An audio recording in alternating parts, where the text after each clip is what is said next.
இல்லறத்தை நல்லறமாக சுயநலமற்ற பரந்த மனப்பான்மையோடு வாழும்போது விட்டு கொடுக்கும் தன்மை அதிகமாகும். சின்ன பிரச்சனைகளுக்கு பெரிய அளவில் அலட்டி கொள்ள மாட்டீர்கள். தேவையில்லாமல் பிறரை காயப்படுத்த மாட்டீர்கள். சந்தேகப்பட மாட்டீர்கள். அவர்களுக்கும் வலிக்கும், கஷ்டங்கள் வரும். தவறுகள் செய்வது மனித இயல்புதான். சொல்லிக் கொடுத்து கொஞ்சம் கொஞ்சமாக திருத்திக் கொள்ளலாம். நாமும் செய்த தவறுகளை ஒப்புக்கொள்ள வேண்டும். வாழ்க்கையே முழுதும் பரீட்சைகள் நிறைந்தது. அது உடலை விட்டு வெளியேறும் வரை தொடரும்.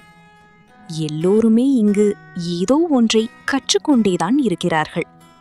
முழுதுமே அறிந்தவர்கள் யாரும் இல்லை என்று அனுபவம் வர வர புரிய வரும்.